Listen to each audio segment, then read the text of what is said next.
Bezrat Hashem, on va étudier les halachot du pain du goy. Alors, il faut savoir que même si on doit avoir des bonnes relations avec les non-juifs, bien sûr, il y a des choses à propos desquelles Hachamim, nos maîtres, ont fixé certaines barrières. La Gemara va nous dire Gazrou al shmenam pitan veyenam. Ils ont fait une barrière sur les huiles, le pain et le vin des non-juifs. Mishum bnotem, à cause de leurs filles. Et bnotem, mishum davaracher. Leurs filles à cause d'autre chose. Nos maîtres d'expliquer que si jamais on mange certaines choses, cela va rapprocher.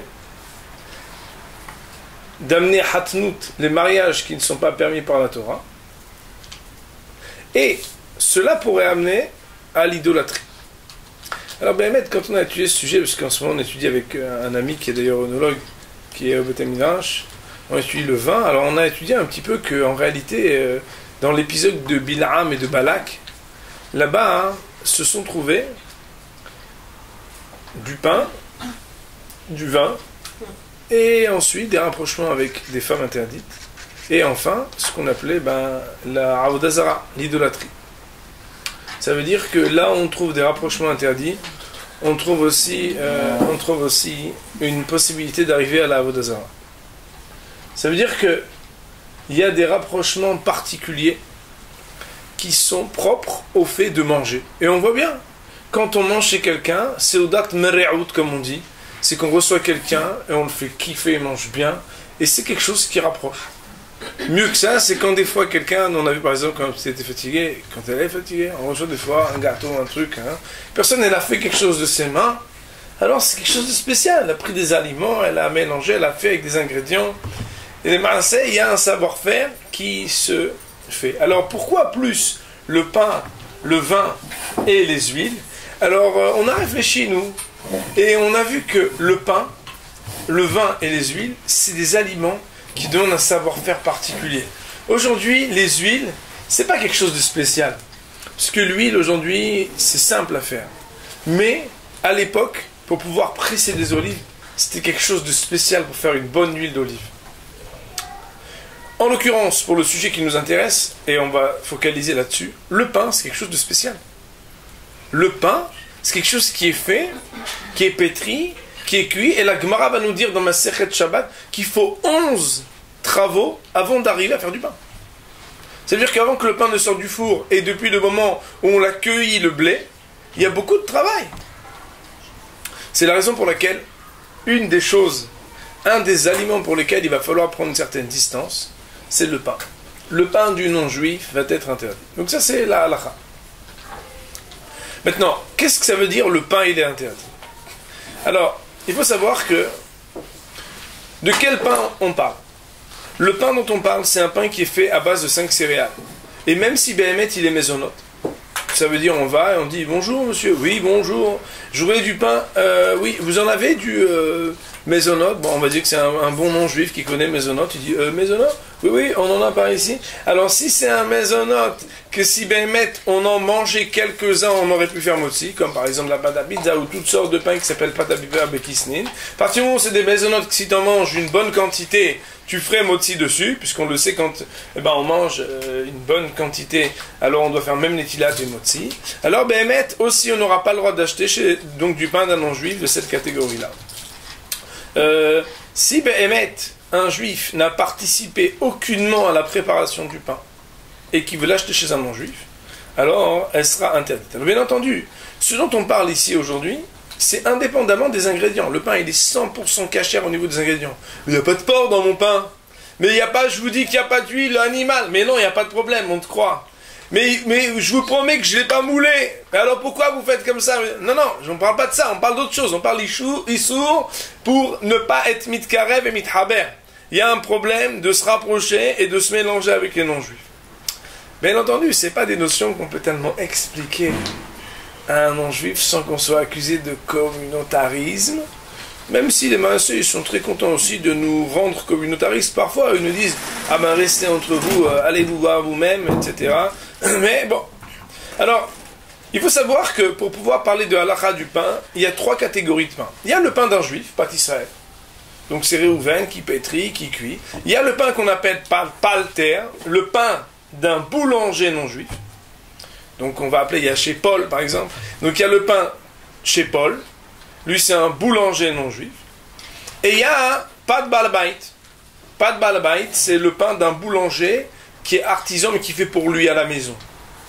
Alors la caractéristique Béhémet d'un pain qui s'appelle un pain à la maison, c'est que même si un boulanger de grande qualité, quand il fait un pain chez lui, tu as l'impression qu'on est à la boulangerie tellement c'est bon, ça change rien. L'important c'est pourquoi il l'a fait. Est-ce qu'il l'a fait pour sa famille ou est-ce qu'il l'a fait pour le vendre? Un nul qui fait pour vendre, ce pain s'appellera un pain de boulanger, on va voir qu'il y a des lois différentes. Une bombe atomique de boulanger qui le fait pour sa femme et ses enfants, pour la maison, ce pain s'appellera Pat Baalabait, le pain d'un monsieur pour chez lui, quelle que soit la qualité. Maintenant, il faut savoir que, premier allègement des lois, c'est que si jamais dans les 18 minutes aux alentours, on n'a pas de pain d'un juif, alors on pourra permettre pour le besoin, pas pour, on va dire, un sha'atat hak, pas parce qu'on est en galère, mais tout simplement pour le besoin, on aura le droit d'aller chez un Nartom, ça veut dire chez un boulanger. En d'autres termes, mesdames, ça veut dire qu'on est dans une banlieue ou dans un endroit en vacances, dans le sud de la France, ou je sais pas, dans la France profonde, et là-bas, on n'a pas un Nartom juif, on n'a pas un boulanger juif, et le boulanger non juif, ben c'est pas Paul. Paul il est sympa, il nous laisse faire des choses de juifs là-bas, il nous dit bon allez-y entrez, vous voulez faire quoi, il n'y a pas de problème, etc. Mais il y en a qui sont pas comme ça. Il y en a qui disent ouais non toi tu rentres pas chez moi, bon mais je peux au moins voir les ingrédients, pas de problème. Il faut savoir que quand autour de soi, autour de 18 minutes de périmètre, de périphérie, de circonférence, on n'a pas circonférence. 18 minutes aux alentours, on n'a pas de pain de juif, on a le droit d'acheter chez un boulanger non juif. Pourquoi? Parce que quelque part, quand c'est un boulanger, il n'y a pas un vrai rapprochement. C'est certain quand un type il vous fait un pain pour vous à la maison, il y a un rapprochement extraordinaire. Oh, tu l'as fait? Oui, je viens juste de le faire pour nous, pour cette séouda. Ah là, vraiment, comment tu fais le pain? Bien entendu, vous avez compris que même si on ne mange pas avec lui, parce qu'il y en a qui vont dire moi j'ai pas de fille, c'est bon, t'inquiète, tu peux manger tranquille. Non, pas de fille, oui, mais il a bien une voisine, une cousine. Hein. Alors les mains, c'est même si on le voit pas, on sait juste que c'est un pain, il y a marqué 100% maison, je viens de le faire, j'ai changé d'avis, je le donne au boulanger, mais je l'avais fait pour chez moi. C'est la nature de ce pain. Ce pain, il a été fait pour chez lui, c'est interdit. Et le pain du Nartom, le pain du boulanger, il est permis quand on a besoin. Besoin, attention. Besoin, ça ne veut pas dire qu'on est en galère. C'est pas qu'on n'a pas à manger. C'est que, par exemple, au lieu d'aller jusqu'à 25 minutes de voiture, j'en ai à 2 minutes, c'est Paul. Et c'est vrai que c'est pour moi plus facile. Descendre chez Paul, rentrer 2 minutes, prendre une baguette. Bon, je ne fais pas de pub pour Paul. Je ne sais même pas s'il y a encore Paul le dernier. Il y a Paul. Donc, les mains, c'est... on a le droit, par nécessité, parce qu'on a par besoin, on peut aller donc acheter ce pain. De la même manière, si quelqu'un a des problèmes de santé, et puis on lui demande, bonjour, oui madame, vous devez manger du pain au seigle, 2 fois par semaine, du pain au son, un pain compliqué. Et le problème c'est que ce pain-là, pour que le juif il le fasse, il va falloir se lever de bonne heure. Enfin, tous les boulangers se lèvent de bonne heure, mais là encore plus tôt. Alors les mains, c'est... On aura le droit, les 4 là, sans aucun problème d'aller chez un non-juif acheter ce pain. Bien entendu, dans la mesure où les ingrédients sont cachés. Alors, il faut savoir que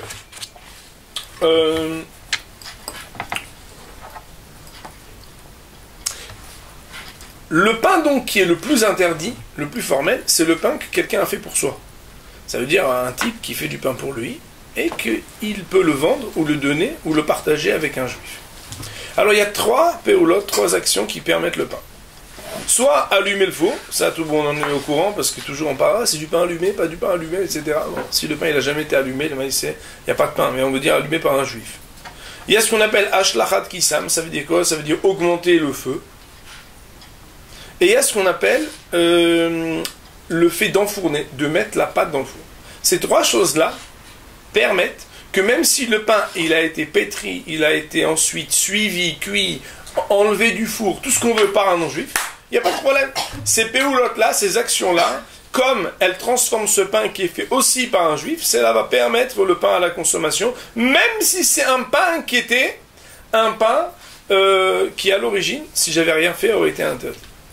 Alors, question. On voit donc qu'il y a pain du juif, pain un peu moins grave, c'est du non-juif Paul, le boulanger, et pain de monsieur, bon, on va l'appeler monsieur Christophe, mais il le fait pour lui, à la maison, pour sa femme et ses enfants. Alors, qu'est-ce qui est mieux? Est-ce que c'est mieux d'acheter un pain qui est un pain de Paul, mais qui n'a pas été allumé, ou un pain qui est normalement plus interdit, c'est le pain de la personne qui fait chez lui à la maison, mais que j'ai participé? Alors là, il faut savoir que c'est mieux d'acheter un pain pour lequel on a participé. Pourquoi? Parce que quand on a participé, c'est toujours permis, alors que quand on n'a pas participé, même le pain de chez Paul, si tu n'as aucun besoin, tu dis, oh, il est vraiment meilleur. Attends, Paul, il a un savoir-faire. Alors ça, c'est pas, on peut pas dire que c'est un besoin, c'est quoi? Ça, c'est un problème de goût. Non mais attends, tu l'as pas goûté. Oui, vous savez, j'ai pas goûté, fine. Mais on va voir plus tard que de toute façon, normalement, il aurait même pas fallu le goûter. Mais, il faut savoir qu'il faut préférer un pain où un juif, il a participé. Alors il faut savoir que si on arrive et puis monsieur mais le juif est passé ce matin pour allumer. Oh bah non écoutez moi je peux pas attendre hein. 5 heures c'est 5 heures. Ah mais ça y est, 5 heures c'est 5 heures mais moi je veux le pain. Oh bah écoutez venez voir où on en est là. Et puis on voit que le pain il est bien doré mais il n'est pas encore sorti du four. Vous l'avez pas encore sorti? D'après toutes les opinions si on l'a pas encore sorti on peut encore faire quelque chose. Augmenter le peu, faire un massé pour récupérer. Pour les Ashkenazis, même si on a sorti le pain, mais monsieur Paul, enfin, là c'est Christophe, moi j'aimerais bien acheter votre pain, mais j'ai un problème. Ah ben y a pas de problème, je le remets. Oh, Marloquette Ashkenazim Sfaradim. Sfaradim, ils disent attends, tu l'as enlevé, on va en prendre un autre. Pour les Ashkenazim, il n'y a pas de problème, on peut remettre, même si le pain il est déjà bien cuit, on le remet à l'intérieur quelques minutes, on fait une action comme ça qui donne un chidouille. Bien entendu, si ça rajoute plus rien ou si ça va moisir le pain, de toute façon, lui-même il n'acceptera pas. Mais ça veut dire que, il y a encore une alternative et on peut encore sauver le pain, même quand le fil a déjà été sorti. Aujourd'hui, où les fours sont des fours électriques. Alors, normalement, a priori, le mashgiach, celui qui vient entre guillemets faire l'objet, donc faire le juif, de dire voilà, je vais allumer. Alors lui, il faudrait qu'il allume le four à chaque fournée. Ça, c'est un ridouche. C'est qu'a priori, on ne peut pas juste allumer. Alors il faut savoir que pour les Ashkenazis, si la personne a allumé une fois et qu'il n'y a jamais eu 24 heures sans que le four n'ait servi, alors, durant toute la même semaine, on pourra consommer ce pain. Pour les Sfaradim, normalement, il faudrait allumer à chaque fournée. Alors, un pain d'un juif qui a été cuit et enfourné par un goy. Alors, il faut savoir que les règles sont les mêmes. Je donne un exemple, par exemple, au Maroc, les gens n'avaient pas tous un four. Donc, ils faisaient la pâte et ils disaient à l'arabe, tu peux aller le cuire et tu me le ramènes. C'est pas règle de là, c'est un problème. Il fallait, et pire que ça, c'est que ce pain-là, normalement, donc j'ai pétri, Réhouven, je répète ce que j'ai dit. Donc il y a un juif qui s'appelle Réhouven, il pétrit, il fait une pâte, il enlève la chara, etc., tout ce qu'il faut faire. Après il dit, tu peux prendre le pain s'il te plaît, toi Goy, tu le mets dans ton four et tu me le ramènes. Bien entendu, un four caché, un four qui est que pour du pain, on va dire, et qu'il n'y a pas de problème. Malgré tout, ça sera un problème. Mais ça ne sera pas seulement un problème, c'est qu'il n'aura même pas le droit de le vendre à un juif, un Goy, de peur qu'il le vende à un juif. Par contre, s'il l'a vendu à un Goy, d'une manière où c'est sûr qu'il ne va pas le revendre, par exemple, on l'a coupé en plein de morceaux. Bon, c'est bien entendu, il faut que le Goy veuille l'acheter, mais on va dire qu'il a. Alors les massés, il n'y aura pas de problème, donc dans ce cas-là, de vendre à un Goy. Ça veut dire quoi? Ça veut dire que. Ça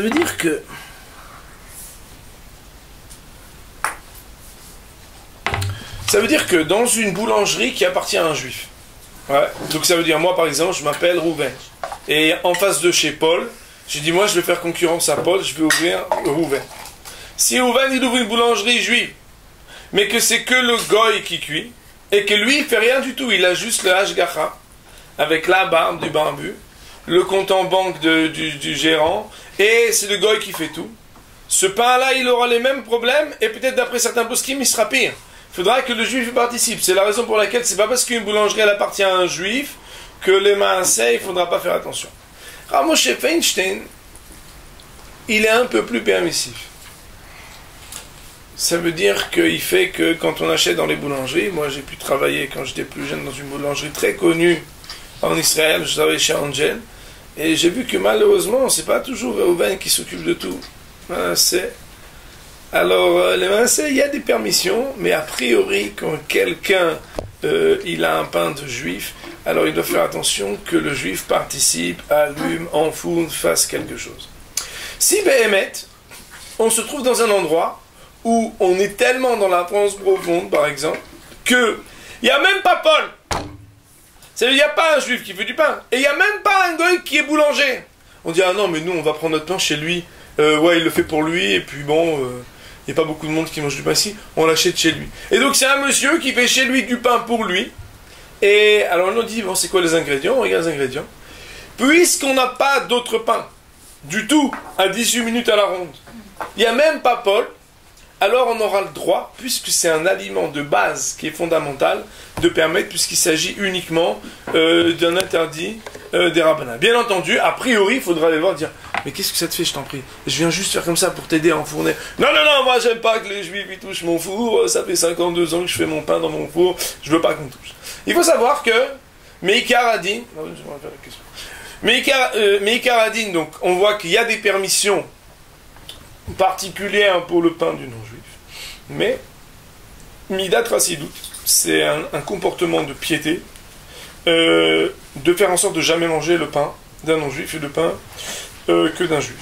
Bien entendu, il n'y a pas besoin de le dire aussi sur Aseret Yemei Teshuvah, les 10 jours de pénitence pour lesquels, normalement, même ceux qui d'habitude toute l'année ils mangent du pain d'un non-juif, ou du pain allumé, alors là, hein, on essaiera de faire en sorte de ne pas manger... je sais pas. Maintenant, le pain des Mechalel Shabbat. Donc, par exemple, donc on a une voisine, elle aime bien m'envoyer des chalotes. Le problème, c'est que, bon, elle les fait pas pendant Shabbat. Faut pas exagérer. Faut pas. Mais, je sais que le Shabbat, j'entends la musique et tout, et bon, là, je me dis, bon, elle Shabbat, c'est pas. Donc, est-ce que j'ai le droit d'acheter mon pain chez elle? Est-ce que j'ai le droit de manger son pain? Alors, il faut savoir que même s'il y en a qui disent non, l'alcool, le mancé, on pourra permettre ce pain. Ça ne veut pas dire que c'est le meilleur pain à manger, mais on pourra permettre ce pain. Une des raisons, c'est parce qu'étant donné que la raison pour laquelle j'ai pas le droit de manger le pain du non-juif, c'est parce que j'ai peur de me marier avec lui, que c'est interdit de se marier avec lui, de peur de faire Avodah Zarah. Or, le juif, même s'il est Mechalel Shabbat, mais Meikar Adin, d'après la stricte loi, si quelqu'un il a fait le Kiddushin, il a marié une femme qui est Mechalel Shabbat, elle est mariée ou pas? Oui, seulement ils feront tchouva. Ils firent tchouva, ils eurent beaucoup d'enfants. Mais en attendant, pour l'instant, cette personne elle est mariée. Si elle est mariée, alors ça veut dire que Béhémet, on pourra permettre. Donc, il faut donc ajouter la dernière note qui est très importante, c'est que même dans une boulangerie d'un juif, il faut qu'il y ait une participation du juif lorsque lorsqu'on réalise la cuisson. Vous avez bien compris, mesdames, que même si le pain il est pétri, il a été tout travaillé par le juif, c'est pas ça qui permet. C'est dans la phase où on met dans le four que Béhémet, le pain doit de manière significative être affilié à un juif. Alors nous on s'est posé la question cette semaine parce qu'on s'est dit, bon mais attends, le Icar du pain, c'est comment tu fais la pâte. Alors il faut savoir que la Gemara elle dit que le fait d'enfourner et d'enlever, quelque part, c'est aussi un savoir-faire spécial. La Gemara dit que l'irdot, donc mettre et enlever, c'est une chokhma spéciale. Surtout qu'à l'époque, vous savez comment ils faisaient, parce que les fours ils étaient comme ça, ils collaient et ils mettaient comme ça, tac tac, ils arrivaient à faire. Et il y en avait un qui avait la main, parce que bon, la main, de loin, mesdames. Donc il fallait avoir la main pour prendre, pour enlever. Et puis, qui c'est qui n'a pas eu le plaisir, quand on va dans une pizzeria, de voir que le type fait comme ça, regarde, il fait hop, et il rentre, il enlève, etc. Et bon, bien entendu, le plus important, c'est aussi de dire que c'est ce qui rend consommable. Puisque quand un pain il n'est pas cuit, ma foi, on ne le rachète pas. Donc, c'est pour dire que ce qui est le plus important, ça sera la phase où on enfourne le pain dans le four. Baruch Adonai Le'olam. Amen.